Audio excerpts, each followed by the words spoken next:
Hello, everyone, and welcome back to Return to the Realm, a rereaders podcast for the Realm of the Elderlings series by Robin Hobb, and I'm never going to be able to pronounce Elderlings like ever.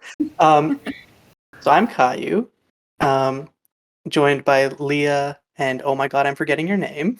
I'm Alex. sorry, You're Alex. fine. Okay, cool. I just remember you by the username, and I'm just like, oh I my know, I god, was looking I at that and don't. I'm like, I should probably put my name in it. So I definitely will fix that. Mm.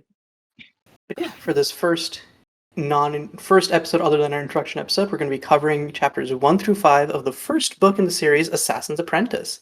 So Leah, do you want to summarize quickly the broad strokes of what happens in this section? Yeah, so in the intro to the book, we meet our main character, Fitz. We don't fully know what his name is yet. Everyone calls him Boy or Fitz or the Fitz or the Bastard. He is the bastard son of Chivalry Farseer, who was king in waiting. We see him meet his uncles, Verity and Regal, right off the bat, and then he's kind of just handed off to his absent father's right-hand man, Burrich, who takes him under his wing and into his stable and then leaves him there to do as he will. So in these first few chapters, we see Fitz kind of adjust to life in Buckeep town, and run around with his friends, and kind of adjust to this new life, and until he is discovered by his grandfather, the king, who then gives him a pin and kind of claims him. And then Fitz has to move from the stables into the castle or the keep. And from there, he starts having like lessons to learn how to fight and how to read. And he also starts his evening or dark time encounters with Shade, who we don't fully know who Shade is quite yet. We just know that he lives inside the walls of the keep, and he is teaching Fitz to be an assassin. But he does kind of give him the option to decide not to kill people if he gets to that point. Right now, Fitz is just learning how to kill people. Mm-hmm. I think that's about where these chapters bring it up to. Yeah. Pretty much. Okay. So going into the first chapter, the earliest history.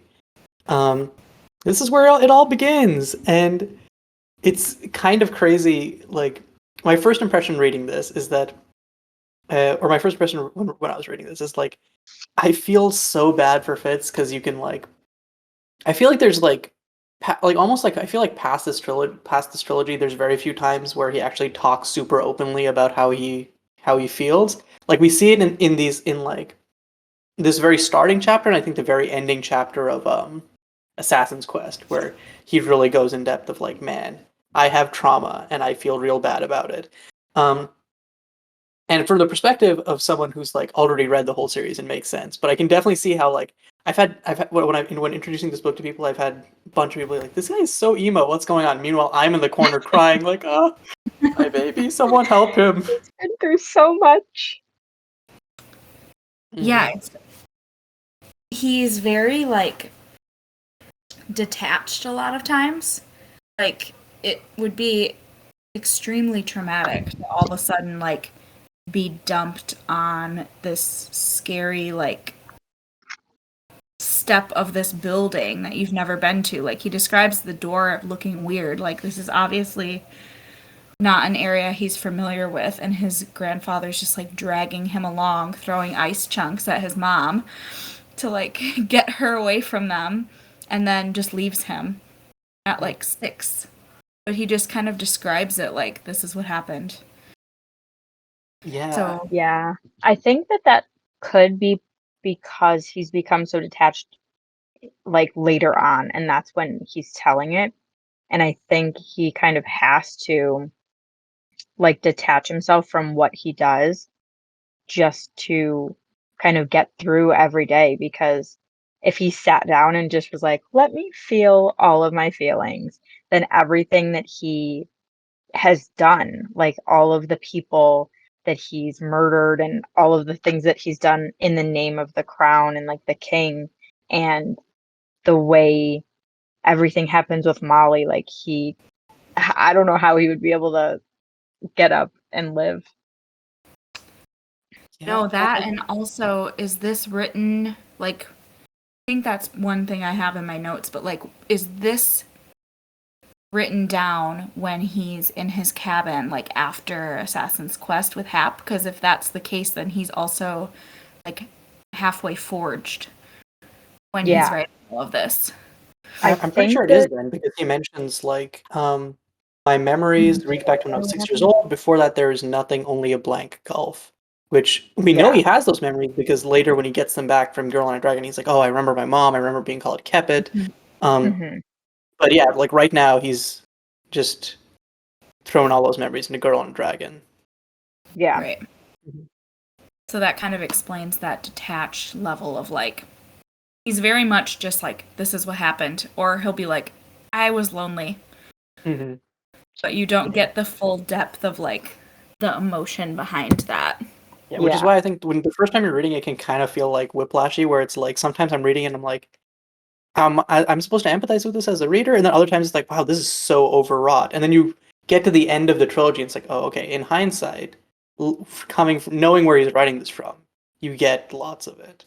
Yeah. And also quickly to what you were saying about like him not being able to get through day to day.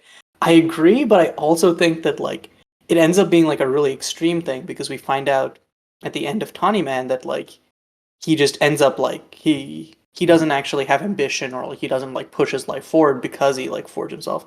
And it's like it's just because like I feel like there just are not in the time that he's living, there's just not good tools to deal with like the trauma he's experienced, and no one gets it. Like there's the part where like in way later in the last book of the Tawny Man trilogy where he takes like the crazy drug infused cake and he gets really really depressed and everyone's like, are you so depressed? Oh, that's so whack. And it's like no one has any empathy for that kind of depression or like it, or like the like his trauma.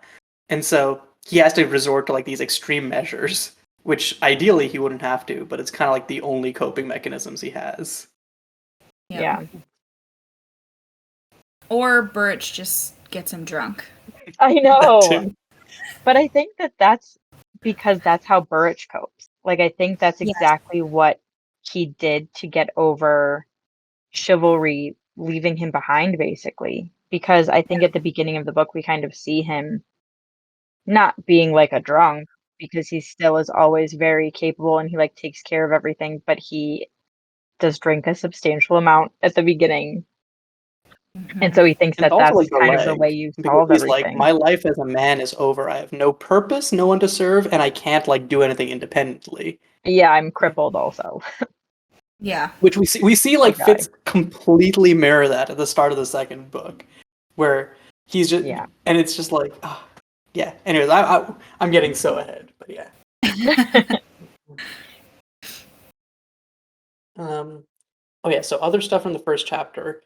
Right off the bat, they talk about Fitz talks about names. History shows us that this was not always sufficient to bind a child to the virtue that named it, and like this whole section, he's talking about like how the Farseers like imparted names to their child and like rituals. I think someone later mentioned that we actually see that ritual in one of the short stories, which I haven't read that, so I'm excited to see that.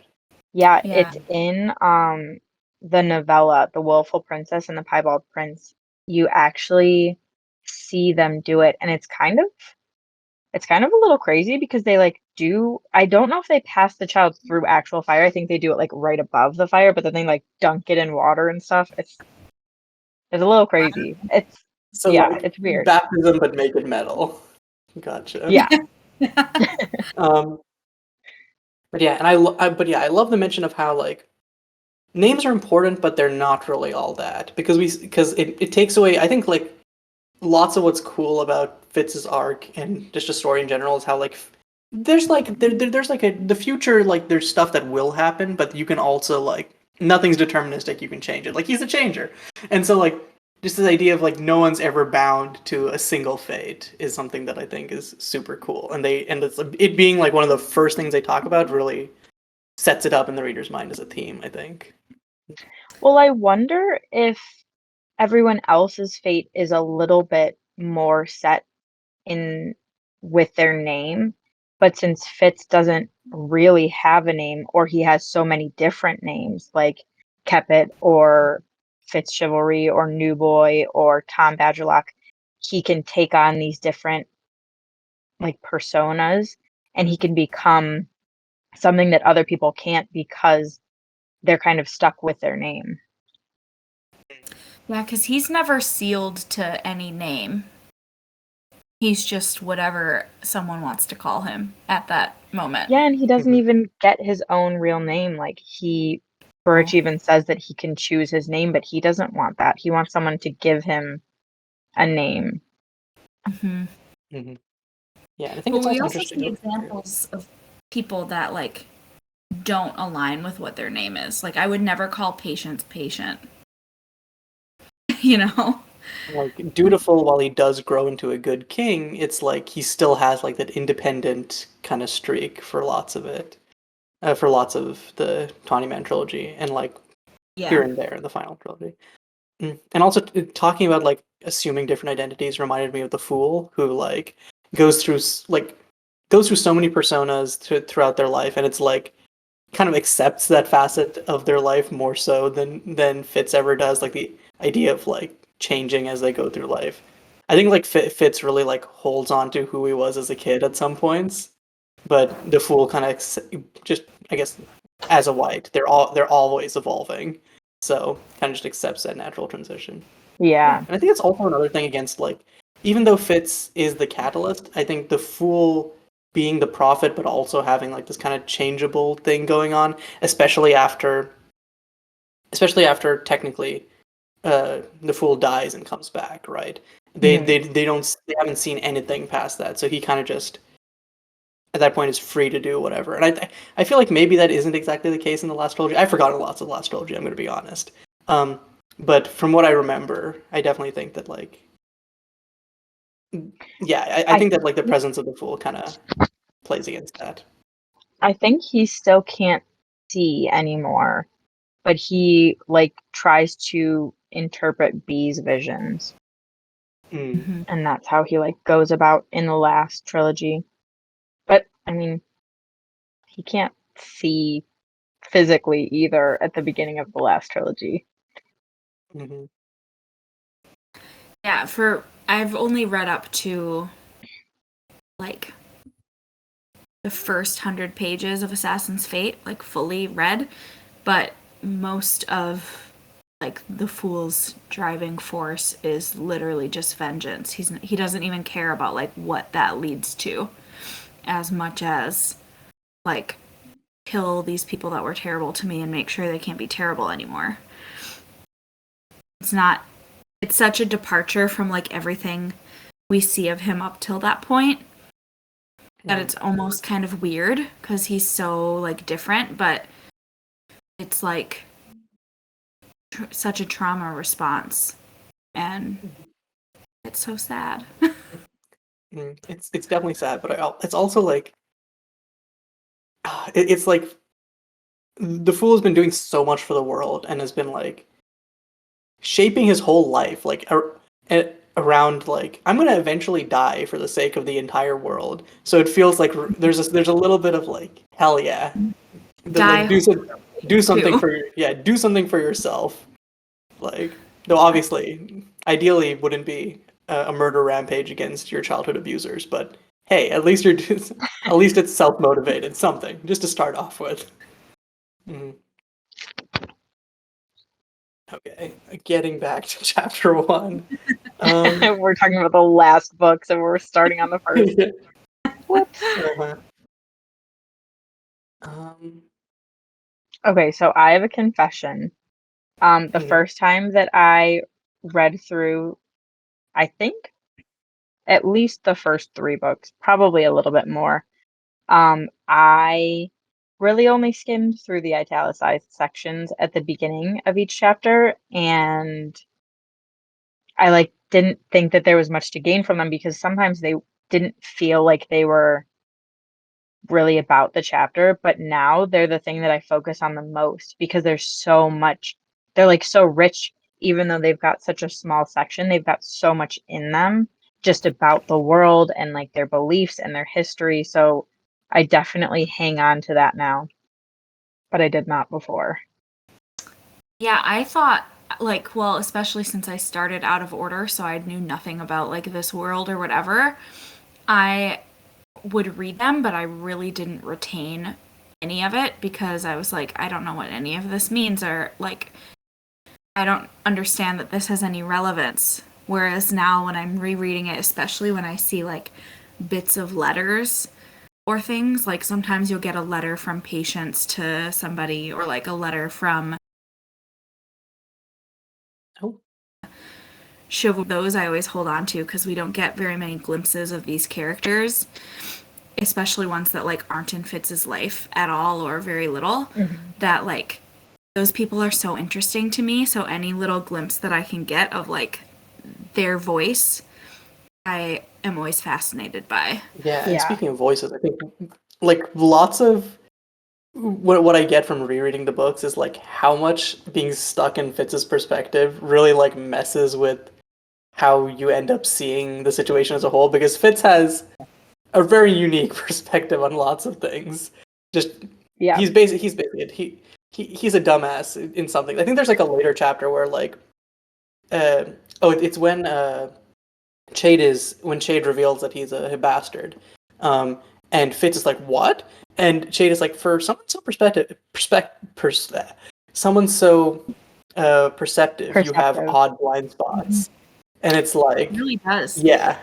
And Yeah, so he's getting so to dumb. see like descriptions of the world from other people's perspectives, even for just like a little bit, is like so revealing. And Yeah. it like, yeah, you like really come to appreciate it on a reread.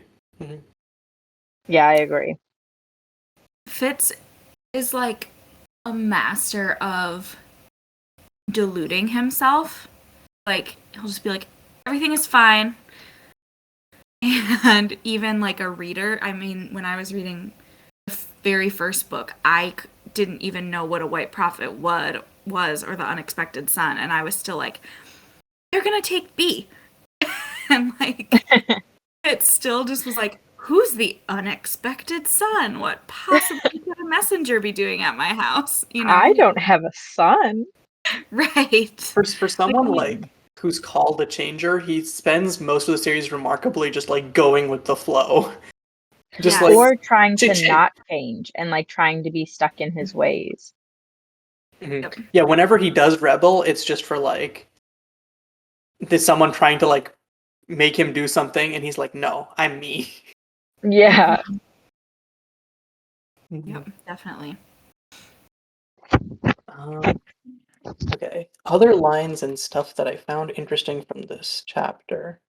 Um, oh yeah, one thing is I was surprised that like the guard or whoever like picked him up first wasn't more surprised that it was supposed to be like Chivalry's bastard because like from everything else we see in the series, it was like this big deal that no one would have expected. Chivalry was like it was completely against like Chivalry's like public facing character.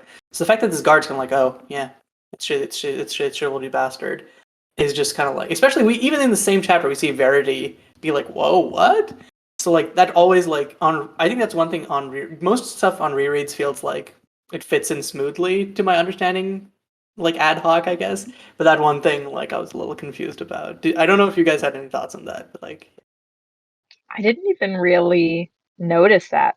I think that in the section when I think he's taking Fitz to Verity, he says that or like Fitz is saying that he just kind of accepted it as like any soldier should or something like that. Like he just was like, okay, this is above my station, so it's not something that I should be like questioning. Right. hmm. Well, you also hear sometimes about people that like didn't love chivalry because of that. So he could have been one of those that's like, oh, he's not perfect after all, like Yeah. whatever. So you don't really like get much from whatever that guy's thinking. I think his name is like Jason. Yeah. But he's really just like, because I noticed when I was rereading that Verity doesn't specifically tell Jason to give Fitz to Burrich. He's like, find a place for him to stay. And this guy immediately takes him to Burrich, and he's like, Verity says this is your problem now. Like, I think that guy really your chivalry's man. Yeah, I do not want to deal with this kid, and I don't care about him at all. Yeah. Fair. Oh yeah, I love the line.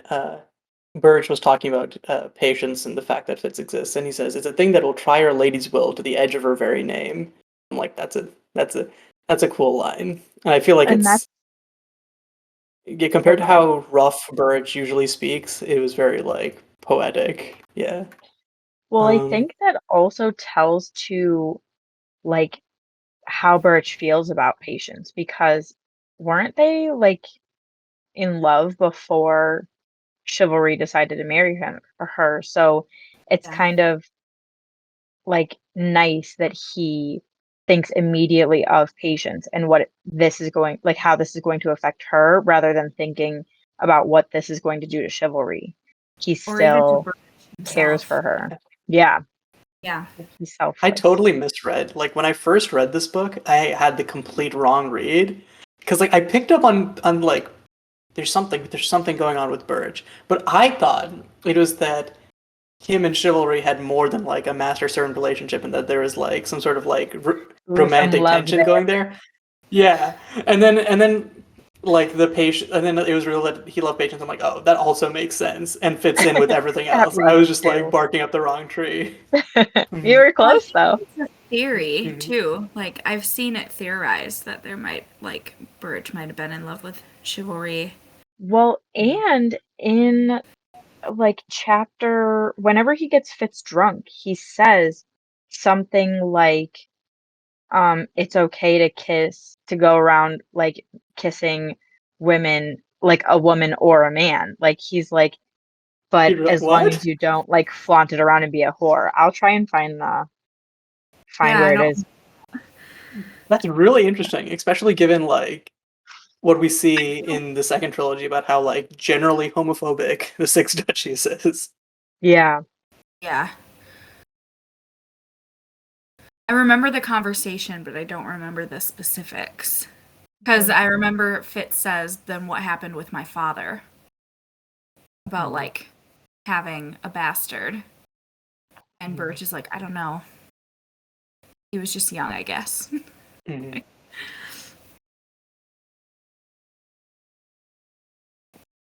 One line that I noted down while you're trying to find out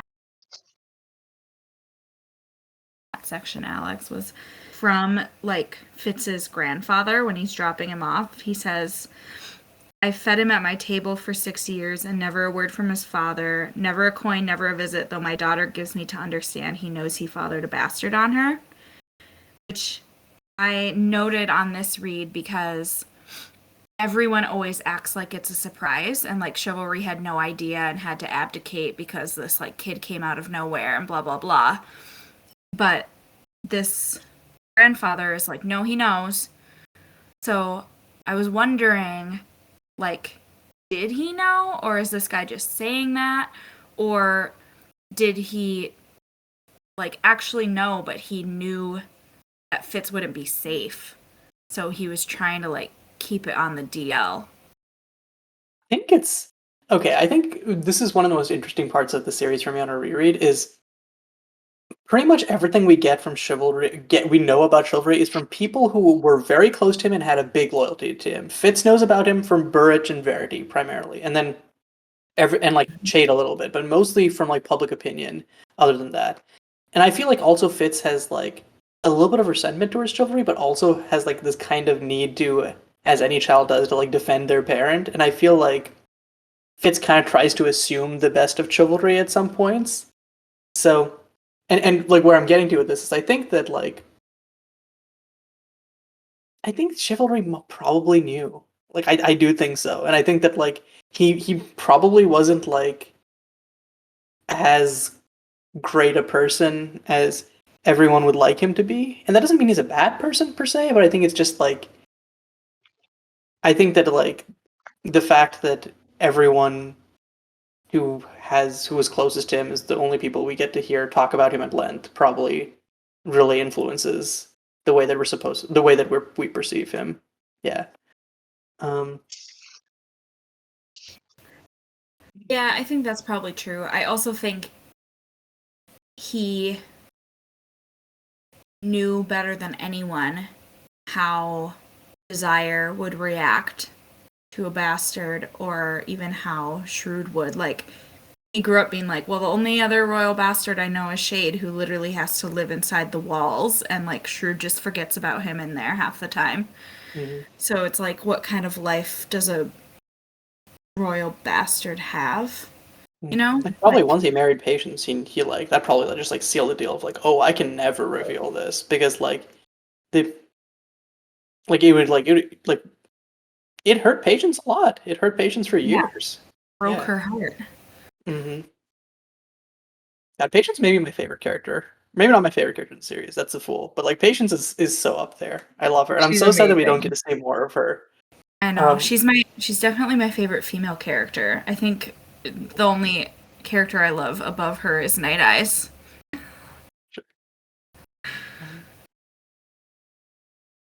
yeah, still lines while Alex is trying to find that section. Trying my Uh, best. let's see. Oh yeah, I love the way that she writes the first night with Nosy because it's kind of the first example of like Robin Hobb like writing stuff from Fitz's perspective and in like a very like matter of fact or like nonchalant way, so that it kind of like you're like is some like you're reading and you're like and you're like wait, isn't there something weird going on here? Like when he talks about like sharing dreams with the dog, but like she just kind of like slips it in there and it's like yeah this is a thing that's happening, and then it's only later once you get like a fuller understanding of like what the wit is that you can like recontextualize a lot of what's going on here. But on first read, it's like, is it just like Fitz's imagination? What's going on here? Especially since like she just kind of slips in and it's like, yeah, this is happening, and then like moves on to other details of the castle. It kind of becomes hard to evaluate. Is this really like how important is this? Because they don't like dwell on it for a long time.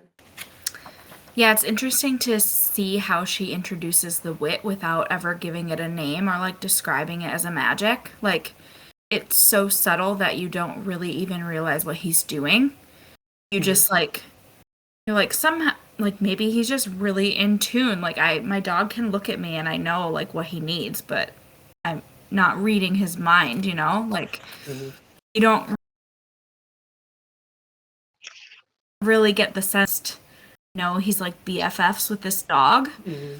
And then it kind of escalates to the point where you know, he can tell like, oh, I know that Vixen has to go to the bathroom or like she's hungry Mm-hmm. based Or on like how he shares Nosy's memory and of like yeah. of like places and stuff. Yeah, and he starts to refer to them as like a single unit. Of like he moves from talking about himself in first person to like always using we whenever he talks about stuff. Yeah. So. Or when they're stealing sausages and Nosy like knows exactly where he's gonna throw them or whatever. Like he Mm-hmm. mentions that the other kids don't pick up on it and it's like you start to get the sense that it's definitely not normal, Mm-hmm. but you don't know the full depth of it for a long time. And it's like, by the time you understand that, you're more used to it. Like, if she opened up the book with, like, this character talks to dogs, you might be a little bit like, really? But she does it so smoothly that by the time you get to that point where he's, like, fully having a conversation with Night Eyes, you just accept it as reality. And it's believable. Yeah. Like just putting things in context is she does such a great job of. Mm-hmm. Other stuff. Oh yeah, another line that stood out to me is I don't remember if it was Burrage or Verity, but it was in the conversation with Regal in the stable. What do I know of children? Which probably that's basically every adult talking to Fitz, other than Lacey. I feel like literally no other adult in this book has like seen a child. They're just like how do I what do I do with you? They either treat him like an adult or a dog, or they're just like confusion. What do I do with you? Or like or like a slave, or like I feel like no one really knows how to talk to children, and it just blows my mind. I'm like, Yeah. there are kids in this world. How are you so bad at this? I found it, you guys. I found it. It took a long time, but I got it. Okay, so this is where they're kind of talking about Fitz being a bastard and how it's kind of rare in like royalty, but it's kind of normal among the people in town. And Burrich says, what would you have thought of me when you were younger if I'd gone out whoring at night or brought women up to the room? How would you see women now? Or men? It's fine to fall in love, Fitz, and no one begrudges a young woman or man a kiss or two. And like, I didn't read that the first time and like think about it, but he could be into both. And that's why he says that it's fine to be with one of or both of them. But you can't just be a little whore. Yeah, I didn't like read it that way, but it makes sense. Like, it's vague enough that The problem is like Isn't we'd never know because Burge is just like so damned like he's such a close. I feel like he would treat Yeah. like anything like that any like interest in men the same way that he treats the wit, which is like buried deep inside. We don't talk about that. Like Yeah. Well, Mhm. also, isn't Burrich's family from like Chalice? yeah, Like yeah, Charles. they like came as slaves or something. So Yeah. maybe their customs are a little bit differently. I know we see a little bit of it. Is it in like the Rainwild Chronicles or the last Fitz Live- trilogy? Ooh. I know that Live there's Rainwild stream stuff in the one. last book, but I haven't read the Rainwild Chronicles, so like There's a bunch of. I just read the Rainwild Chronicles like this summer, but there's a bunch of like, Chalcidian or Chalcidian like characters and whatever, and it's very like you have to be a macho man, and anything less than a macho man is garbage, and we hate women, and we hate like girly boys. Like they just because Charlton Maybe is Burrich is literally the just his slave own thing. state. Yeah. Yeah, I don't. Were they might not have originally been from Chalced. Maybe they were like because they were slaves, right? I know that Chalced also just like Yeah. So maybe Men they went imports a lot of its further slaves. south. Yeah, I feel like I remember him being from maybe Chirda to start off with, or maybe that's I just remember Chirda I because think that's where he that's where met Fitz is Chivalry. almost from. Because Or yeah, that's I where he guess is Chirda is from. close to the Mountain Kingdom. Yeah. Yeah, because I think Fitz might have a little bit of lighter coloring than the rest of the like royal family, and I think it's because he has like mountain blood in him. Mhm. Well, he says later on his mom was like from the Mountain Kingdom because that's why he thinks B is so fair. Mm-hmm. Which is like that also like I'm just like Dummy. how does he not put it together? Yeah, I know, he's so stupid. I love him. I know. When Mhm. when B's like obviously having dreams, like it's like you grew up with the fool. How do you not put these He's such a puzzles himbo. together? He's God. just very much like I don't want to see it, so I do not see it. I do not see it. Yeah. Yep. Um, um One thing I found interesting was like, and I noticed this my first time reading it too. I had remembered Regal being referenced as like a bad guy, and when I first started reading, I was like, he seems fine. But the first introduction we get, he's like chastising Verity for putting Fitz in the stable, Yeah, which like is like parading him kind of around nice. and stuff. Yeah, he's like, don't put kids in stables. Like, do better. then he just turns into a horrible monster.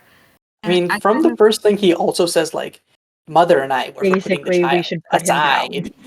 that's Yeah. true. Like, it's such a weird, like, I think the reason that he was is like he's all about like image and like image of the royal family, and he's like, oh, Yeah. you've like this is a That's the PR only reason that he's disaster. like, yeah, that's the only reason that he's upset that Fitz is in the stables is because Fitz is somewhat kind of ish royalty. yeah. He's a got PR royal disaster. blood flowing through his veins. That's it.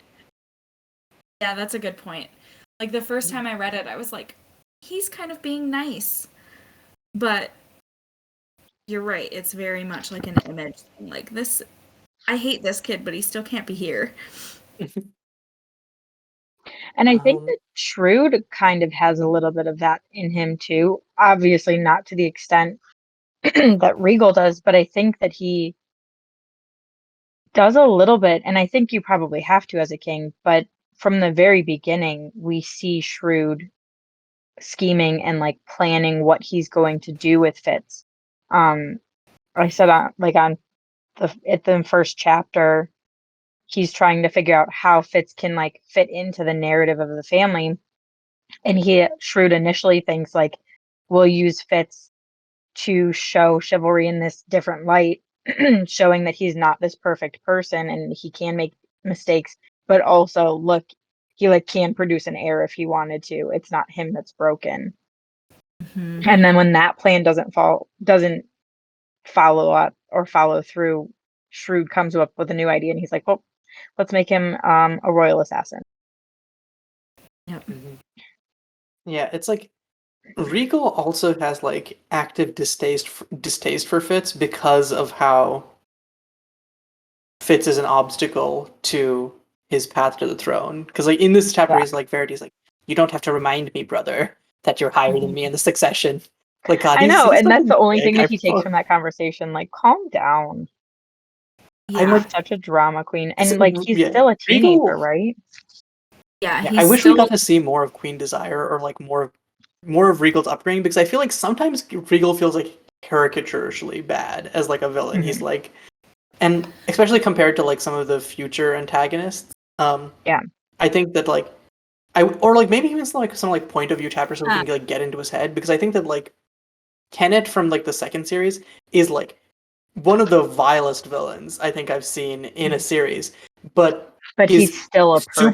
it's super compelling as a character because we get to see in his head and we get to see all of his like reasoning or that lack he thereof. thinks. Yeah. Yeah. Yeah, and Ugh. Paragon has taken like most of his empathy along with his like trauma, so he's basically like mostly forged, but still very smart and terrible. Yeah. So manipulative, but yeah. One thing I noticed, so this is my third reread of Farseer, and one thing I noticed on my second reread was that I don't remember when exactly it comes to light, but like there's a point at which in one book Fitz kind of realizes that Regal like really believes that Shrewd murdered his mom, which he might have. Like, I don't know. I'm kind of on the fence about whether I think that Shrewd did that or not, because I don't think he's above it. Or, yeah, he's not above it. But, like, if I thought someone murdered my mom, I would want to kill them too, probably. So, like, it kind of puts in perspective, and he thinks that, like, Verity and Fitz are in cahoots with this whole, like, plot. So, you know, and he's just too stupid to realize that the red ships are actually a threat. I think it's a combination he has that inlands brain. Yeah, Yeah. like it's a combination I think of being dumb and like really believing that these people like hurt his But mother. also like he is dumb, but I think that like one of like the biggest things that helps contextualize for me like because like I think the biggest question throughout the last series is like why the fuck does nobody do anything about Regal? And I think that like there's like a scene where like Fitz is in the dungeons and he like realizes like oh no one else gets it. No one gets how dangerous he is. They all think he's dumb. And he's dumb, but he's also ruthless and does not play by the rules that anyone else does. If he wants to I get think something done, he will, regardless of like civility or like law or morals or whatever. I think they see him kind of as like Queen Desire. Because Queen Desire, I Mhm. feel, was all talk, and she would never do anything, and Shrewd kind of wrote her off. And I feel like even from the very beginning, with like Shrewd's interaction with Regal, we can tell that he's clearly not the favorite son, and that he's, I think, really only gets like love and praise and everything from his mom. So it makes sense why he would take her side and feel so strongly about issues that she brought up. But I think that people write him off as being all talk, just like Desire was, but he's clearly not. He can definitely move things and put things into action, and he takes what his mom was thinking and makes it a step further and gets a little crazy. Yeah, I think that contrast with Queen Desire is really good. Like, that's not a way like I thought of how people would look at him, but that makes a lot of sense. It's like they're like he's mini Desire, and it's like, oh no. Hmm. Mm. Um, yeah. Is there anything else y'all have to talk about for this chapter? If not, I have like one quick thing, then we can move on to chapter 2. I think that Yeah, I think mostly that's all summed up for what I chapter had. 1. Yeah. Yeah. The last thing I want to talk about for chapter 1, I guess, is the last line, and a catalyst I became, which Oh, like such a strong for a last line for the first chapter. Like, Right. ugh, especially once you Especially like with know where continuity. it's going. Like, yeah. yes. It That holds one word so becomes much so more important. weight. Hmm. Because I feel like that's the only name that sticks with Fitz for the whole thing, for everything. Like through every trilogy, he's always the catalyst And he hates it. It's like the thing he fights against almost the so most. much. Like if someone Like calls someone him calls that him to and he change it, and he's gets like, ah, so don't call me that. And he that's gets not me. so upset about it, or like it just makes him so uncomfortable for really like very little reason. Like there's not directly some correlation between like someone calling that and then him that and then like punching him in the face. Like there's not a direct negative Well, event. I think he like doesn't it puts too much attention on him and too much Yes. responsibility, and I think that that's not something he likes. Like even from the beginning when the like random like noble or whatever is kind of bullying him and is like, what's like, do you even have a name? Fitz doesn't like the attention that he's gaining because this guy is calling him out. And I think being labeled as a catalyst comes with a lot of responsibility because, like, obviously the Fool expects him to change the entire world. And then also, like, it really makes him the center of everything. And I don't think he cares for that either, because I think that also is a little bit of the reason why he doesn't really want to be recognized when, like, Ketrican and, like, Dutiful want to recognize him as, like, part of the royal family, and he's like, actually, no, I don't want that." Hmm. Mhm. Well, he Yeah. also just always think at that point he always thinks everyone wants to kill him. Like he's Yeah. so afraid that if anyone finds out who he is, they're gonna do to him what happened like the last time people thought he was witted. And So not just kill him, but like use him. He's also really it's like yes. Yeah. he like death for him. I think isn't as scary as like loss of freedom in some and like Mhm. I guess at that point death also represents like loss of freedom in just in some capacity. He's not as Yeah. suicidal as he was, but it's also like that thing of like don't pull me back into this. I want my own life. Yeah. I think a lot of that like reticence comes from what happens or what eventually happens at the end of this book too, because I remember there being a conversation where he kind of realizes that like Shrewd probably knew what Regal was up to Mhm. and was kind of using Fitz as a sacrificial lamb to like get rid of Rurisk. And it was like, well, Regal might also kill him, but collateral Just in damage. case he doesn't.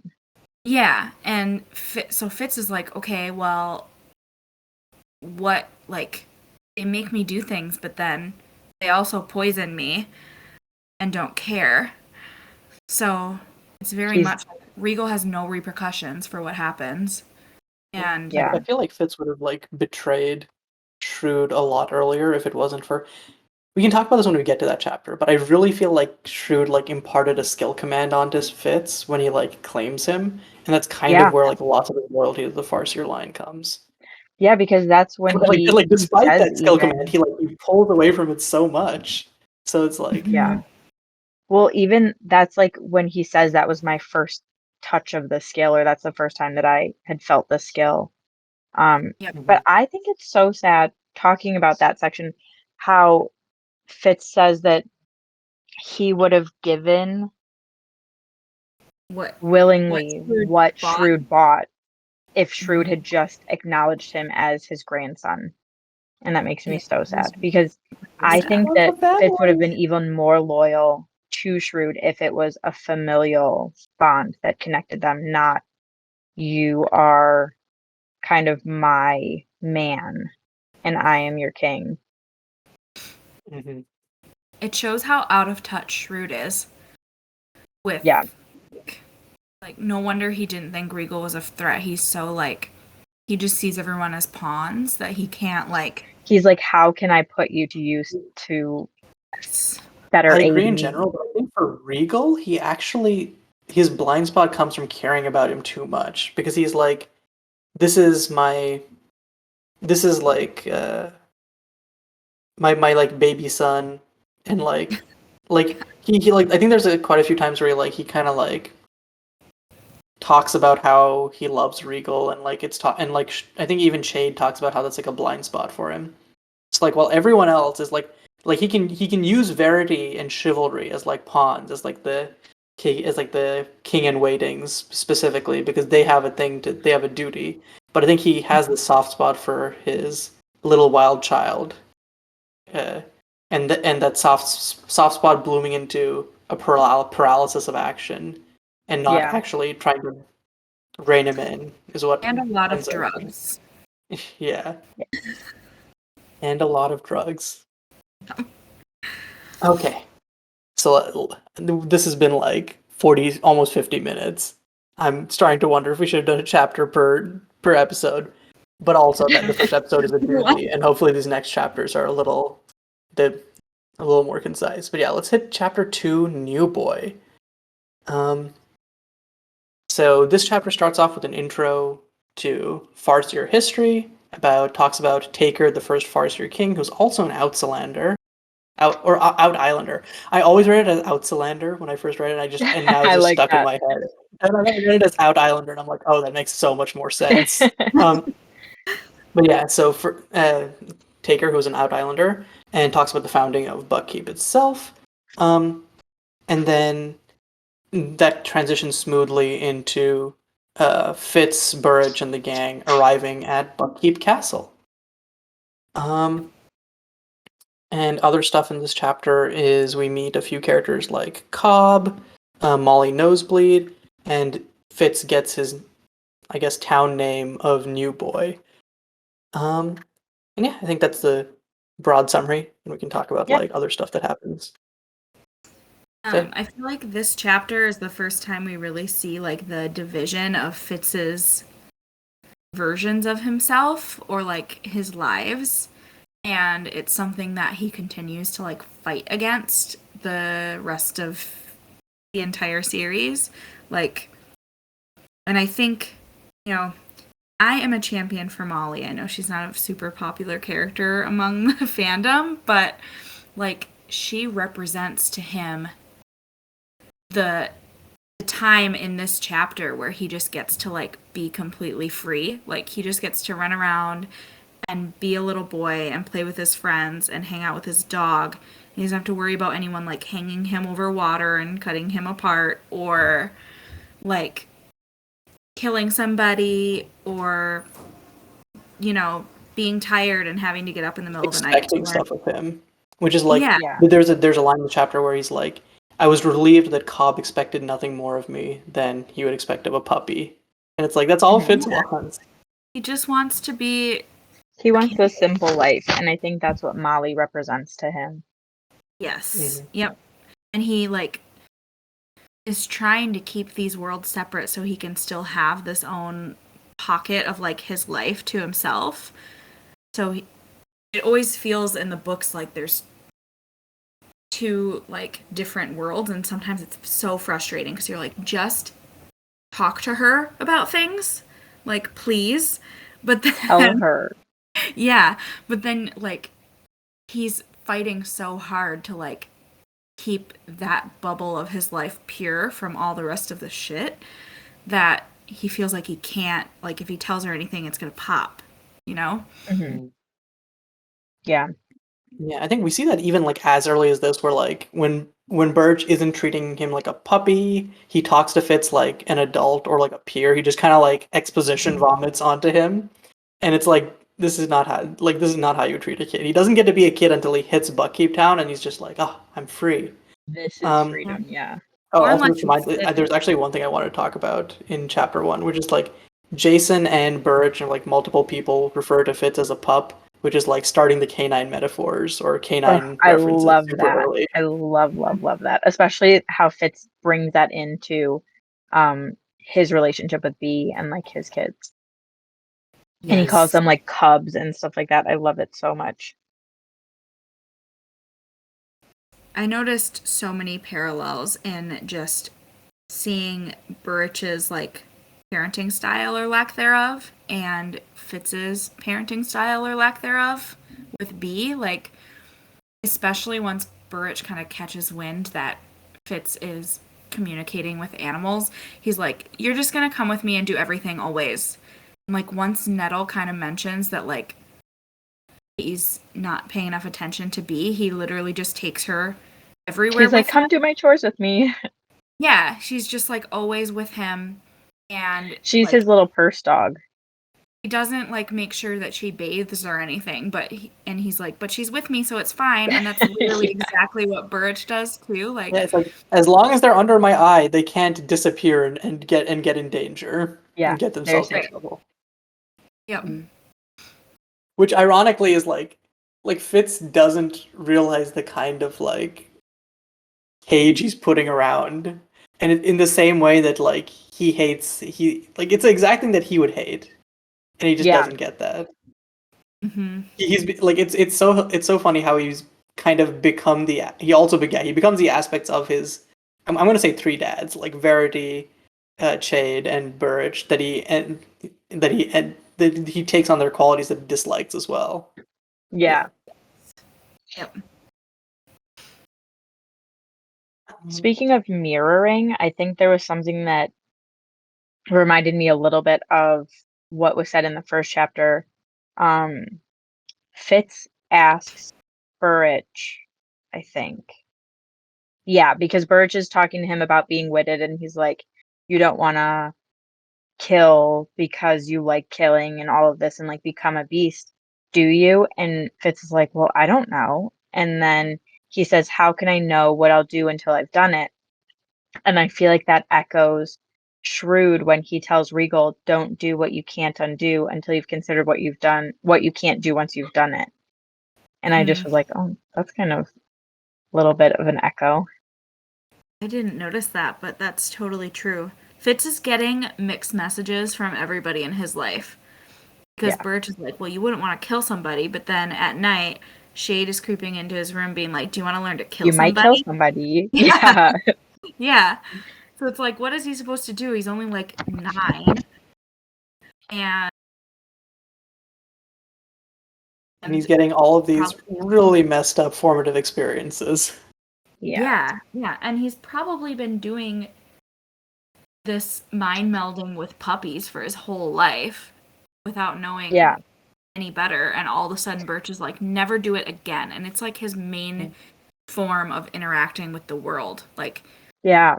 there's a part where I he's almost wonder if like it didn't like manifest earlier in life, and maybe like what actually caused his grandfather to kick Fitz out was like maybe manifesting the wit. Like, there's Well, no I indication of think that he just contextually, but I think repels that would make sense. he just repels at people whenever they make him mad. Like he does it to the guy in town. He does it to Birch a couple times. So it Yeah. wouldn't. Wait, speaking of the guy in town, I'm just like, how did he read? There's a kid in a corner with a dog in like the main like in just like some random main concourse, and this guy is like, "Are you chivalry's bastard?" Like, what? He I just feel like looks exactly Yeah, like chivalry. So yeah, even everyone at age 6, like he must have like it must be like a dead-on resemblance, especially Yeah. for someone who I'm assuming is a townfolk who doesn't like meet chivalry on the daily. So Well, like, I thought that happened up at the keep when he's in the kitchen and Cobb is like going to get them food. yeah, it That's how does. I read okay, it. I It think was I thought that pretty they were really like I thought that he similar. left Fitz uh and Nosy like outside, but I might have like misread that. I Cobb just read says it that don't they're come like in the in a kitchen. hallway. Yeah. Okay.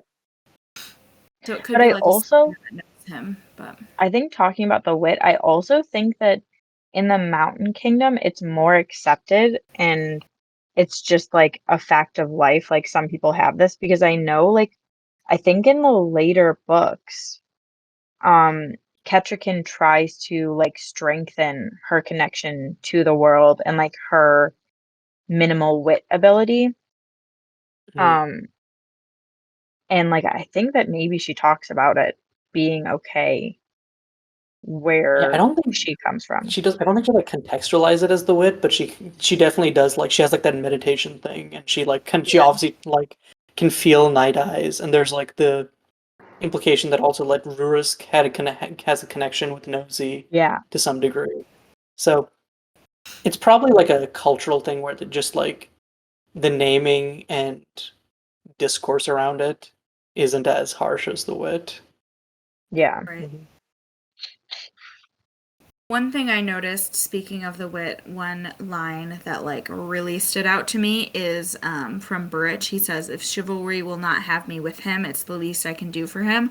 I'll see that his son grows up a man and not a wolf," which I thought was just like crazy foreshadowing that I can't believe I never noticed before. But there's like no mention of wolves up till this point. He just won't let him be by any animal, and he happened to bond with like one puppy. And this word choice is like so interesting that Burrich says, because especially considering Burrich is the one that ends up like encouraging him to kind of use Yes. Yeah. my eyes to, like, it's such a full circle moment, and like I literally stopped when I was reading and I was like, whoa. Mhm. That Yeah, and like he ends up he like he's traumatized for his whole life because he ends up thinking that he broke this promise. That not only did his chivalry son grew up into a wolf and died a wolf, and like there's like Mhm. there's a whole conversation in Golden Fool where he's like essentially like spilling his heart out to Ketrican, and he's like, "Yo, I failed chivalry, I failed Fitz, and it's all because Mhm. I couldn't stick to this one promise." Yeah, so like this one that I missed that line, but I'm super glad you picked up on it because like that one line like Yeah, same. shapes so much of Birch's like future. right. It's just like so pivotal for the whole rest of their relationship. And like just crazy foreshadowing. Like of all the animals he could have said. Hmm. It's Yeah. And wild. like and the first time you just gloss over it, it's like yeah, okay, it's just generally he's talking Yep. beasts, and Yep. then yeah, um, yeah. Is there anything else from that chapter? No, I think we touched on everything. At least I had. Yeah, me too. Okay, cool. So moving on to chapter 3, Covenant. Um, can someone else do the intro for this because I have forgotten it. Like I've forgotten the general summary. Okay, let's Um see. so in my notes I had the intro here says the Out Islanders don't have, it was a little piece about skill. Yeah. Out Islanders don't have the skill, nor do people descended solely from six duchies folk. So I had put like, does this mean that the skill really only occurs when the two lines mingle? Like it's Mhm. kind of like a recessive gene, which I think could be correct because like when you read Live Ship and Rain Wilds, you don't really come into anybody that has this magic to the level that like Fitz and the Farseers have it. But then Yeah. they say like, oh, we just put out a skill call and whoever has it comes up. So it could be that whoever happens to be from these two lines that probably are distantly related to old Elderlings from like the Eslevjal. I have no idea how to say that. Yeah. From that like Elderling kingdom, and then from Kalsingra or whatever like area was in Buck and those witness stones. Mhm. Yeah, because I think I have to go back and check, but I think at the start of chapter 2, he mentions that like Where the Taker had Taker brought to the Farseer line the blood of the Out Islanders, which brought Mhm. the proclivity for the skill and all this blah blah blah that comes all the issues that comes with it or something. But yeah, it really seems to imply that like Out Islander blood is required for that. And yeah, and mentioning Aslojal, I wonder if like the reason that Out Islander stuff matters is like both descending for the Elderlings, but also like passive proximity to Icefire. Maybe just like that has something to do with it. But yeah. yeah, that could be. It's interesting. Well, I don't think anyone really lives on that island, right? Besides the Pale Woman and all her little minions. And whatever the really old black Yeah, Oh white yeah. prophet is. I forget. Pearl Cop. Prilkop, that's the Yes. name. Yep. You would think if anyone else had lived there, they would have eventually started getting some elderling like features. Qualities to them, yeah. But since no one lived there, people probably just didn't notice.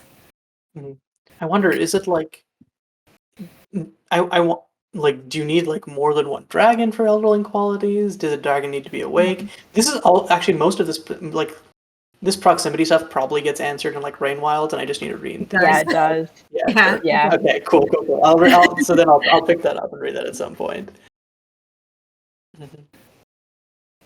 I think my only other note for this chapter was just like, how old are these people? Because, like you said, Fitz is like such an unreliable narrator, and everything is colored by He's like, his. everybody's old as dirt, and you're like, Yeah, like I they fully have gray thought hair. They're not that old.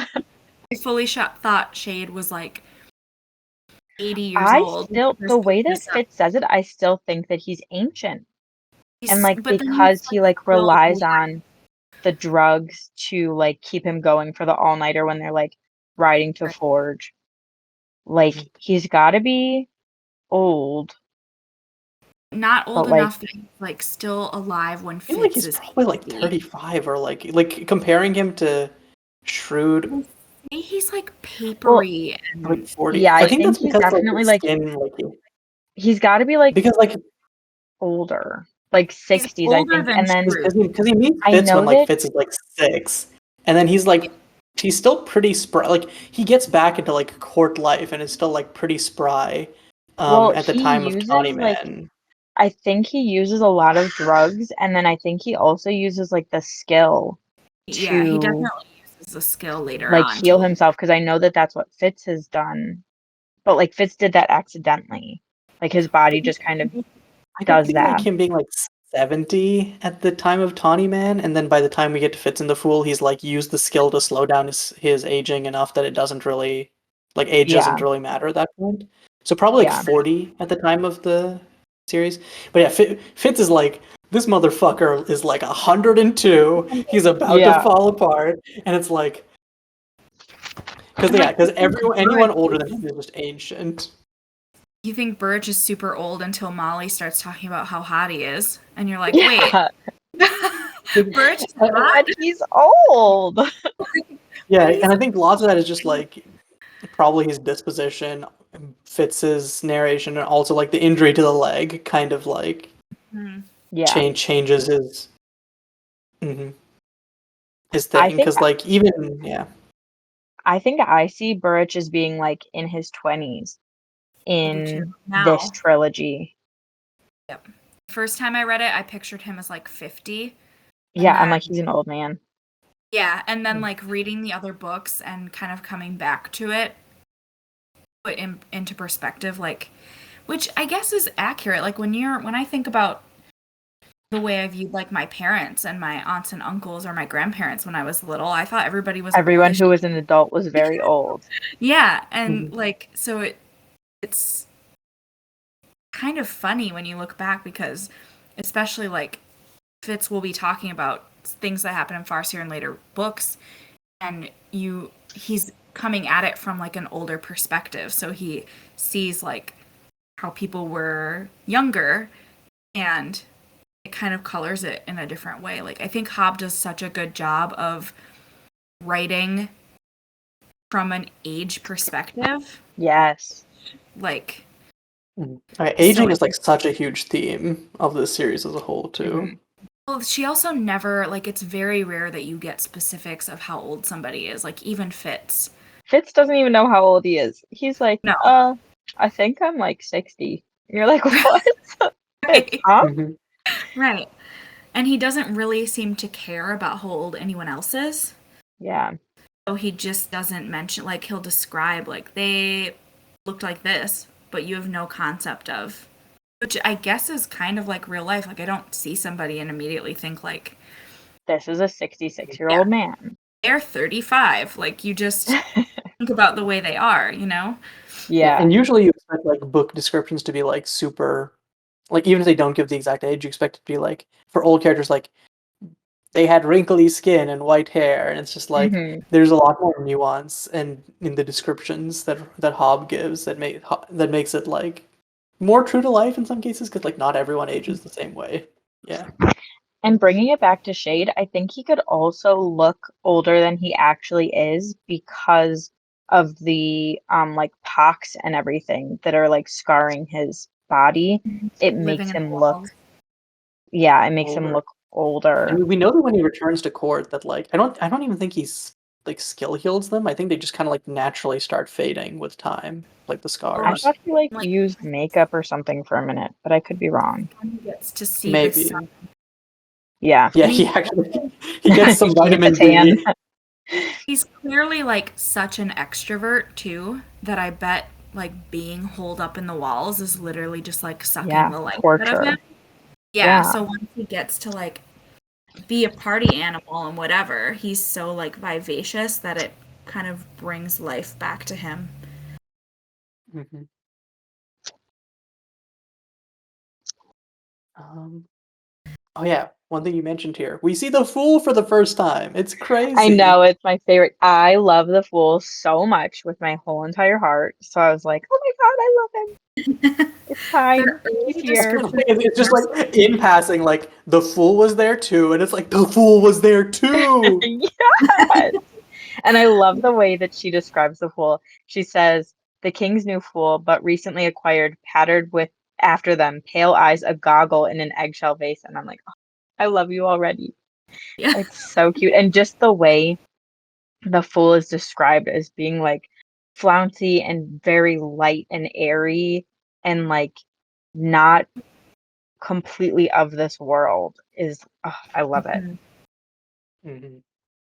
It's interesting how viscerally Fitz always seems to describe the fool when he really doesn't do that very often. Yeah. Like you get vague descriptions of other people, but then you'll get really like poignant visuals when it comes to the fool. Like there's I mean, you can really picture what pale eggs, a goggle, and an eggshell face would look like. Whereas we And just have a description of Shade where we're like, how old is he? You know, I like think it's also maybe because, well, it's definitely because the Fool is so different from anyone else that lives in Buckeep. He's like this strange, very foreign being. And then I think it also could be because Fitz can't really like feel the Fool with his wit. So he like has to describe him in a different way using like his visuals rather than how he kind of feels with Fitz's Yeah, wit.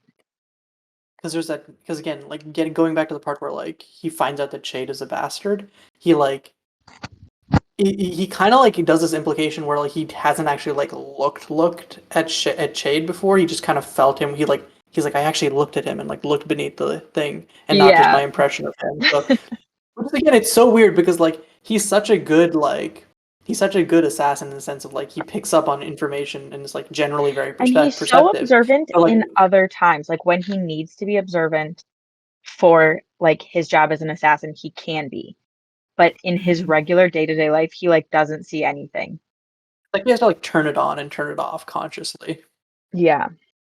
think up till like or most of his life, because he had these two magics, the wit and the skill, but he didn't know what they were, how to use them, or anything. He's just been operating by not really looking at things, but like feeling. Like there's a part where I think it's like Mistress Hasty's like measuring him, and he like reaches out, but like doesn't Yeah, really he get anything quests out from to her. her.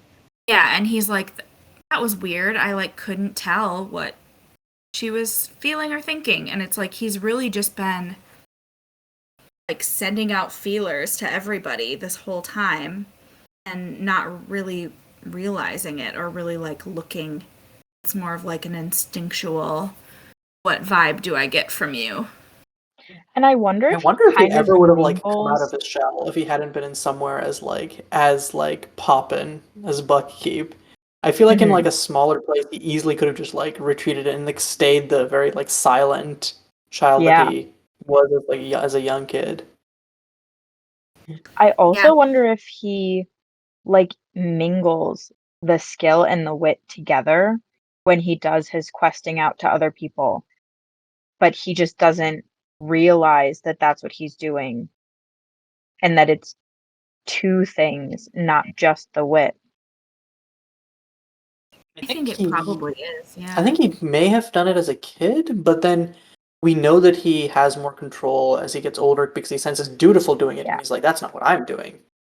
Yeah. Because Dutiful has like no separation of the two when we first meet him. He's just Yeah. like, It's also like not super self-aware sometimes, so he could very well be doing that and just The like exact same thing. Yeah. I'm better than Dutiful is, but really he's like low-key not at all. Mhm. Though to be fair, I think with the skill, Fitz is more likely to underestimate rather than overestimate himself. He Yeah. spends like basically all of his Because of what adult happened life. with like Galen and like Mhm. what Galen did to Fitz, like stunting him and like putting a block on him. I think that's probably why he still Galen giving has him that ultra like depression. self-doubt. I think Fitz does that in every walk of his life though, too. Like He always downplays himself. Yeah. he thinks he's terrible at everything, and he's really not that bad at a lot of things. Yeah. Like he Especially thinks like my favorite is like him like not realizing that he's attractive like yeah, 99% of the time. Yeah. fully thinks he's like an ugly, talentless troll. And meanwhile, he's like very, very handsome and very good at fighting. And He's like, like a kind, charismatic, like handsome guy. right, Yeah, like doesn't like Molly says like you're the best thing to come out of the stable since Burridge, and he completely ignores the fact that it's like a compliment to him, and he's like Burridge is hot. right. Bridge. Yeah. I love that. Oh. I think part of it is also because like he's grown up like with everyone like wanting him to be unremarkable in the sense of like they're like Yeah. just keep your head down, and so he never Yeah, so he believes realizes. that he is, even though he's not. Yeah. And whenever he gets like attention, ostensibly in like for being attractive, he's like, "What's going on? This is fucked up. I don't like people like looking at me." This is wrong. Yeah. Mhm. Um. Bringing it back to chapter 3, this is also the first mention we get of an elderling. Because I think the tapestry in Fitz's room is of one of the Endless. kings and an elderling. This reminds me. Okay, wait. I keep remembering stuff that I like. There's so much in chapter one, but there was like a part where oh, like Birch use or no, Fitz uses a metaphor like a ritual tapestry seen in a dim room. And I was like, I forget what it's a metaphor for, but I'm like, that makes so much sense textually for Fitz to use it as a metaphor because it's something that he has a lot of experience with, given that's literally his room. Yeah. Mhm. And that tapestry makes such an impression on him. Like he talks Because about in it's later books, scary. like It being turns into a really running scared of it. gag, basically. He's like terrified of Yeah. it. He's like a tiny little kid in this dark, huge room all by himself when he's so used to being surrounded by animals and by Burrich. Like he's got his safety, and then he's dumped into this scary, big, cold place. And there's this horrifying, huge tapestry of this like weird, monstrous person and a king. And it's like, I can see why that would Mhm. scare his poor little body. And then an old man like comes out of the wall in the middle of the night and is just standing And at it's the just foot of like, the come on, are you bed and coming? Don't get peacefully dressed. Come follows on. him. Yeah. I Yeah, know. there's I don't know what the name for it is, but I always imagine Elderlings looking like there's this creature that like is carved in lots of Indian temples, and it looks kind of like a lion with bulging eyes, but like an anteater slash like almost like Oh elephant shit. like trunk, and I like to imagine that because like it's terrifying. I'll try to find pictures and like send them or like also like put them up on screen while this is happening. Yeah. But also like I feel like that's like the perfect representation of like someone who like an artist who gets like telephoned the idea of like what an animal looks like and just like draws it, and I Yes. feel like that's what the Elderling tapestry is. Oh, it's gotta be for sure. Mhm. Um, Going back to Fitz following Shade up the stairs just because he told him so, I think that Fitz is so passive throughout his whole life. He just kind of lets life happen to him instead of really choosing. And then later on in the books, it's because he isn't allowed to choose because he's the king's man. But even in the beginning, he kind of just goes along following what other people tell him to. And it's probably because he's a little kid at first, but then he's not allowed to choose later on. mhm. Yeah, that's very true. He And just it's like like it's kind of fucked up that like his one like yeah, that choice is like it's not really a choice, but it's the illusion thereof. Yeah. yeah. Yep. Mhm. That's all I But have for chapter 3. yeah, he gets Yeah, same. the pin which ends up being super important and is like one of his most Yeah. important possessions of all time. Yeah, Shade claims him as well, he acknowledges that he's of royal blood, but also claims him as like his man. I Mhm. don't know how else Yeah, to and we put kind of that. we talked a lot about this chapter actually earlier with like Shrewd Yeah, like making him a tool. I think yeah. Yes. Instead of accepting him as a grandson. Mhm. mm, does anyone have any thoughts about like Regal's placement or role in this chapter about how like the, I don't know, I just feel like I get the vague impression that there's something significant about like Regal's presence there that maybe like beyond just like the plot level that I feel I like we should talk about. this is like one source of the intense jealousy that Will feels for Fitz.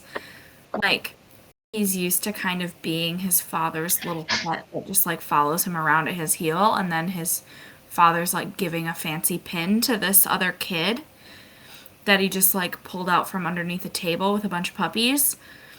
So I think there's a little seed of like resentment that gets laid here just from the minimal attention that Shrewd is giving. You kind of get the sense that Shrewd like doesn't pay a whole lot of attention to his kids other than Yeah. like giving them vague messages like don't undo what you can't do, whatever. So like just this little Or like nugget. being like Verity, you must marry for the sake of the kingdom. And it's Hmm. like, Yeah, cool. he's Thanks, very much Dad. like all business Yeah. and like this little bit of attention that he's giving to Fitz in this moment with Regal there. I think Regal's very much like you you just got here, like what, who even are you? You're hiding under a table and now you're getting a nice pin, and I don't get that from my dad. I think also it shows how like Regal doesn't have very much critical thinking because Shrewd is like, what will you make of Fitz? And he's like, he's a bastard. Like, what? No, whatever. Like, he's a kid right now. And Shrewd's like, well, the next time you pay attention, he's not going to be a kid. I didn't say, what should you do with him right now? What will you do with him when he's a threat to the family? Think ahead. And Regal's just like thinking about today and like this morning. And also, it shows how his priorities are because he's like rumpled and like his hair's a mess and he's like clearly just been woken up by Shrewd in the morning after having this like great night of celebration and feasting, and Shrewd is like awake and alert, and Regal's still recovering. He's probably hungover or maybe still drunk. Like it, Yeah, it it's I interesting think because like shows this his is also like the first. personality in a small way.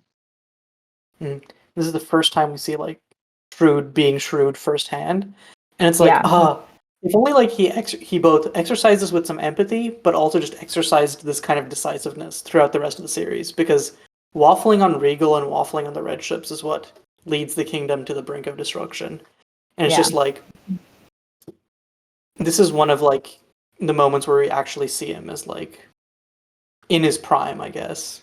yeah. True to his name. Yep.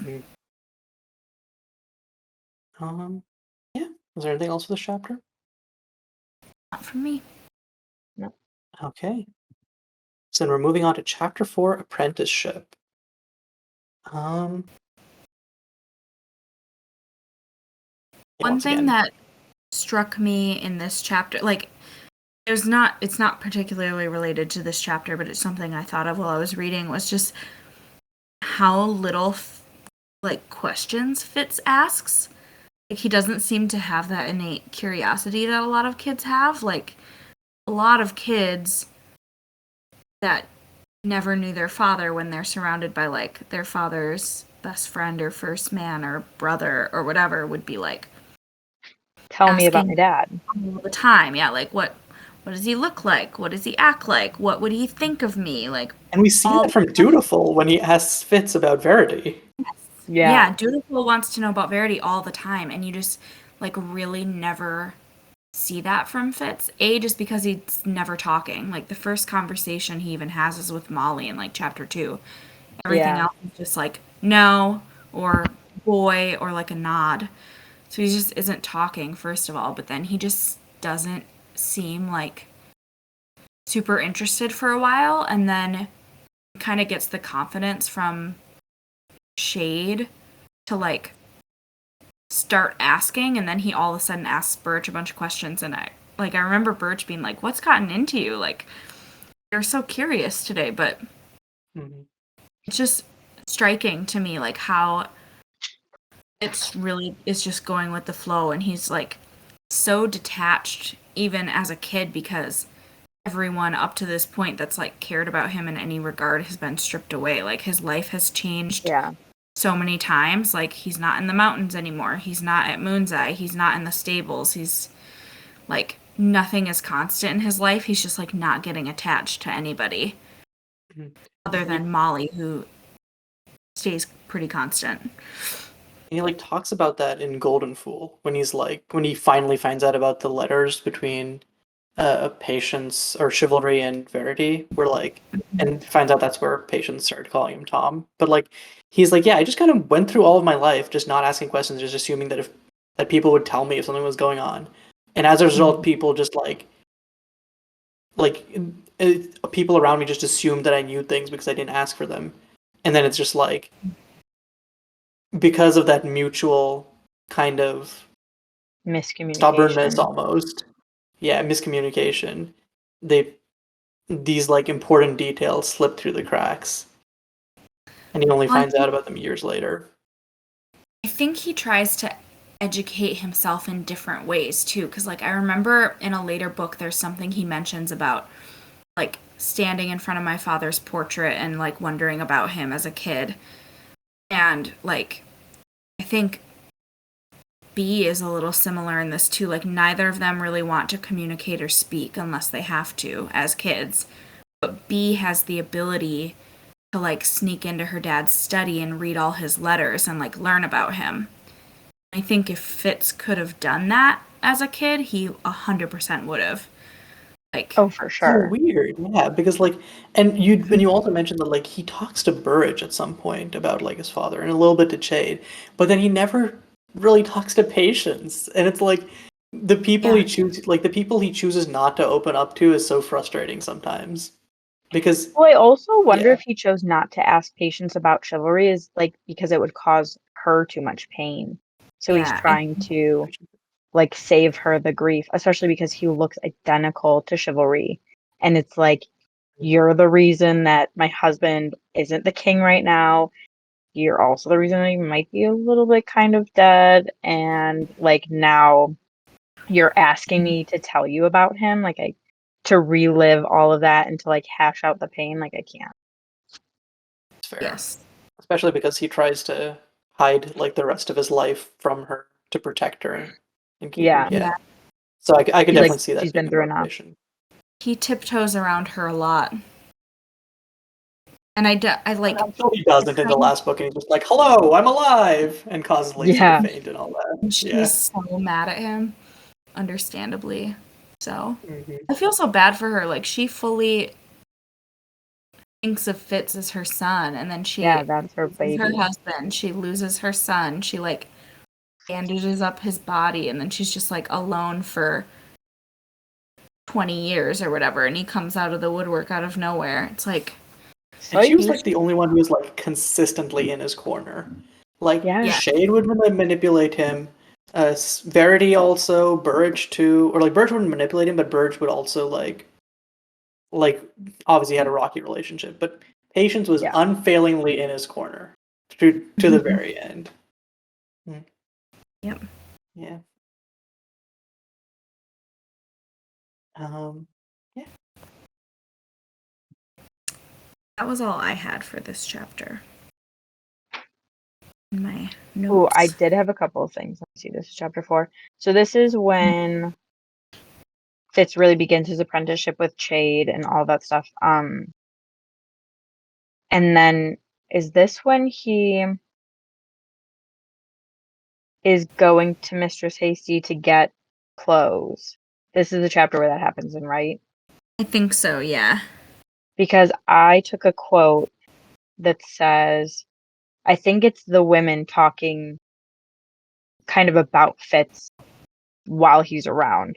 And it says, a pity that Patience blamed Burrich as well for chivalry's lapse in morals, and had declared she could no longer abide the sight of the man.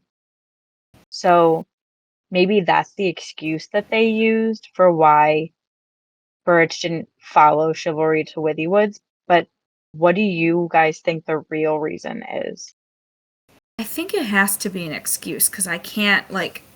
Patience likes to blame a lot of things on Burrich, but I don't think that she would put this particular thing, like, down to Burrich.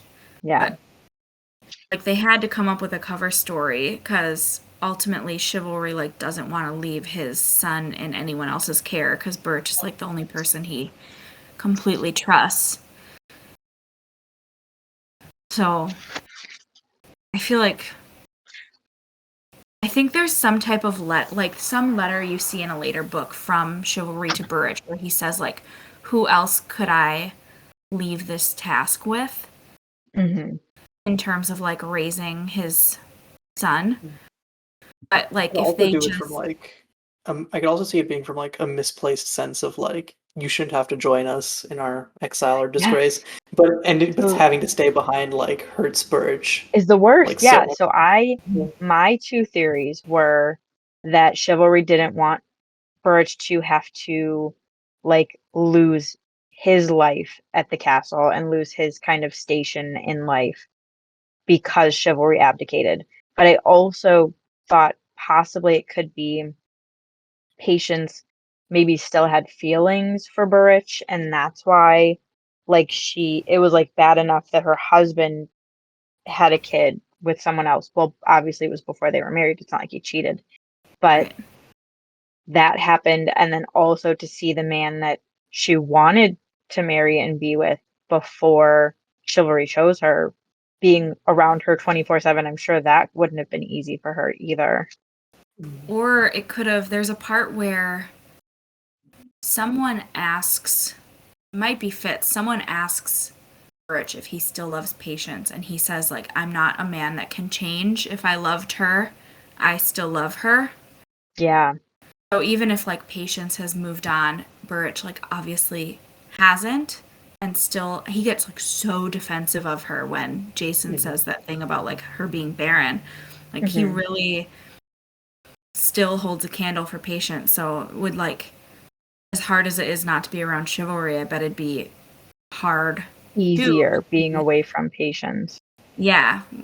I Right. don't remember like what he says to Molly in like Assassin's Quest. I remember there was like something like that, but it also I feel like he said something that's like I loved patience, but then like that bridge is like that opportunity in my life is gone, or like not exactly those words, but like that's the sentiment.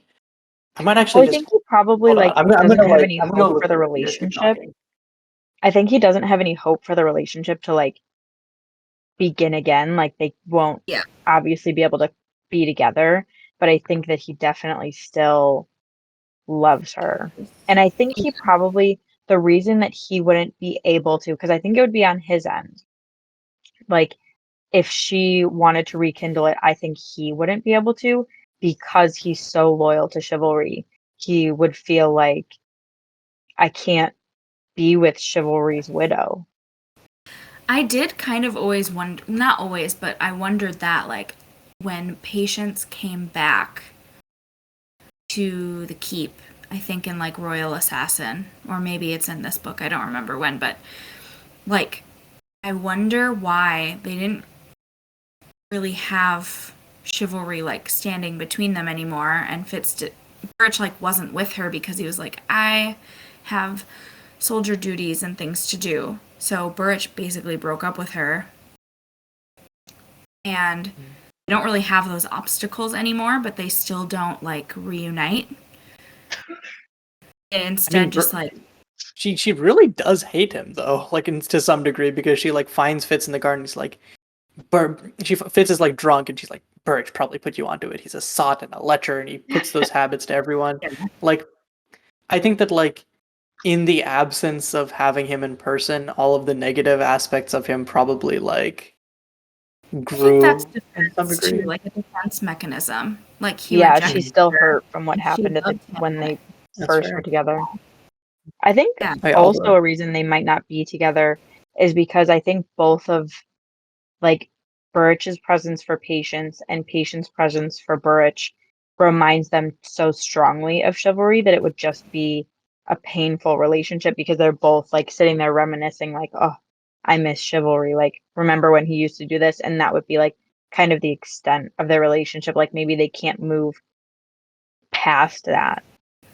It So Give is me a even though hurt he's not comfort there in Birch person, pick, please.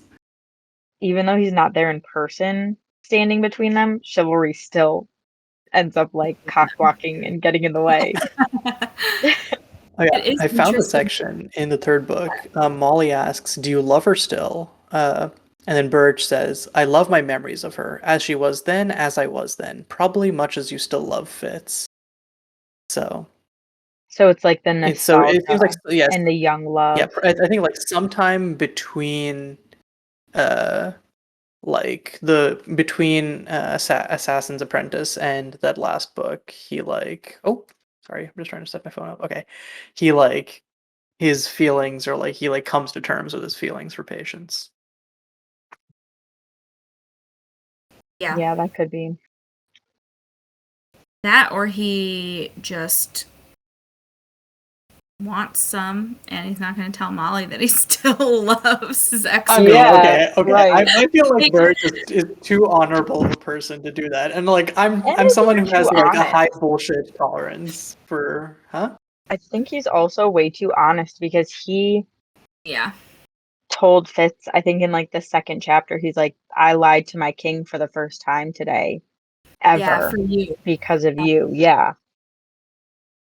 It's very touching how many things Burrich is willing to, like how many Of his morals codes of and his everything honor just set he's aside willing to for break Fitz. for Fitz. Yeah, because Fitz doesn't really think or understand or acknowledge that Burrich like really loves him because Yeah. Burrich is really shitty at showing it, but like he does so many things that knowing Burrich and the way he is so like stalwart and so unwilling to do anything that he like doesn't consider right. Birch is actually like so. I'm just realizing he's so chivalrous. He's like in it just Yeah. like it's like in his proximity, Really he's is, kind of yeah. like taken on so many of those qualities. And like that's not like a piece that I like slipped in before as like, oh wait, I didn't like put that together. It's like, oh yeah, you can describe Burge's personality set, but like it totally fits. Yeah. Yeah. Mhm. I think it's probably just from being around chivalry for so long. It's gotta wear off, He used to be so terrible, or like not terrible, but he supposedly, used yeah. to not have any direction, and chivalry kind of like pulled him Gave out him of a that. But purpose. I think he really latched on, and he was like, "This is the type of man that I want to be," and he kind of took it to another level. Yeah, But above and yeah, beyond. it's like he'll lie to Shrewd only for Fitz. He'll communicate with Night Eyes only for Fitz. Like, there's so many things that he would never do for anybody else, but And he does them do all them. for Fitz. Right. He literally, as soon as he hears like a whisper of Fitz being alive, motherfucker like hops. I don't. How does he get to Aslavjal? He like hops on a Um, boat and he's like like this. basically He like blind. he fucking fast travel teleports to Yeah. Aslavjal. For Fitz Oh, and Swift, because Swift is there too. yeah. But And Oh like Swift yeah, I is there. forgot about Like that. he knew that Swift had left, and he was like, "Yeah, okay, see ya. You're part of the Wooded Coterie. I can't like I can't abide by that." But then he's like, "Fitz, I love you. I don't care about you using the wit. It kind of sucks, but also like, you're my baby boy." Yeah, you're my firstborn. Pretty much. their relationship just it gets me. It's so Yeah, like same. misunderstood, but On both And they ends, get so they little time to like definitely. resolve those misunderstandings because Burge Yeah. like meets Fitz and immediately dies. Yeah, I Like kicks. know. Okay, It's awful. I'm gonna be real. I'll talk about this more when we get to that part. I feel like Robin Hobb just killed off Burge so that Fitz could get with Molly, and I hate it. Yeah. Yeah, that could have been it. Yeah. But I think that like Birch probably would have stepped aside, but Molly would have been like, no, like it's my choice and would have stayed with him. Mhm. yeah, I don't know. I haven't decided how I feel about it yet. I just know We'll it makes talk more when we get there. Yeah. Yep. Okay. So So anything else moving for back chapter 4, to, apprenticeship? yes, I have two things. Word.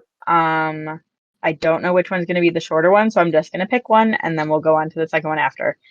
Um, I think that Shade was just as lonely as Fitz Yes. when, like, before their lessons began, because you see how chatty Shade is. Like, right off the bat, he's like talking Fitz's ear off. And I think it's because he didn't have anybody to talk to before that. Like, he was by himself. He had Slink, but Slink's a freaking ferret. Like, he can't communicate with him. Well, And he it's said just so, I like, like to wholesome, imagine the first that chapter of Shade them like working together. rehearsed it and then completely went off script and just started rambling. Yeah.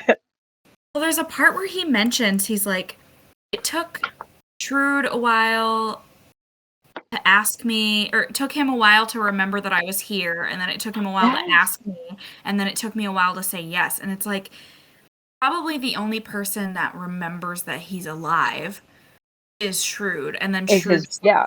forgets that his brother is living in the walls and can't I talk to know. anybody. So if Unless he back needs there, Shade's ability, I don't think that he remembers that he's there. Like, it's easy to put him, no. it's like out of sight, out of mind. Unless Yep. I I need do you to not go see and do it. something. And then Shade gets the opportunity to talk to somebody, and he's like, I'm going to talk at you, even Yeah. though you're like 8. You're 10, and let me just tell you all of the stuff that I'm doing with my life. Like, here's what's going on. I just thought it was so cute. Like, it seemed like Shade was so excited. And like you can feel it just the way that he's talking, and I love that so much. Mhm. So then And my yeah, it's like a second first thing. look. Oh, go ahead. I wasn't really gonna say anything important. I was gonna say as a first look at Shade, it's like super cool. That's all. Yep. Yeah. Yeah, I liked it a lot. Especially because like you start off thinking that he's gonna be this scary guy because Fitz is like terrified of his face, and then he's like so friendly. And by the end of the chapter, Fitz is like, I don't even know how I could see this as being scary, like this face as being scary at the beginning. Like right when I came in, like how did I even think he was scary? Hmm. For sure. And then all that trust kind of goes down the gutter next chapter. But yeah. Yeah, I feel so bad for Fitz, but I like dread reading that part. That part's But really hard to read. before we move on, one quick thing.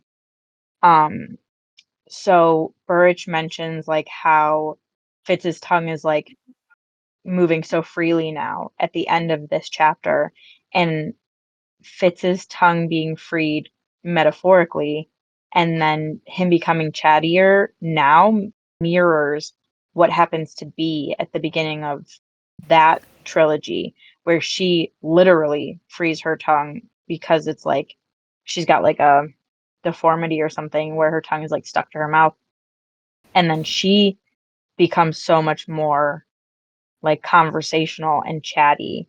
And I just thought it was so funny how like both of them go through kind of similar experiences in childhood. I saw that in your notes and I like got so excited because I didn't notice that when I was reading. But like I remember the first time I read the 2 books in that trilogy, I didn't see very many similarities between Bee and Fitz. Like I was like, this kid really is not like either of her parents. Like it's so weird. But then Yeah. upon rereading this, I'm like, she's so like a little like mute pod. Like they just run around talking to animals and doing whatever they want and like Yeah, being being dirty. left to their own devices. Yeah. Yep, definitely.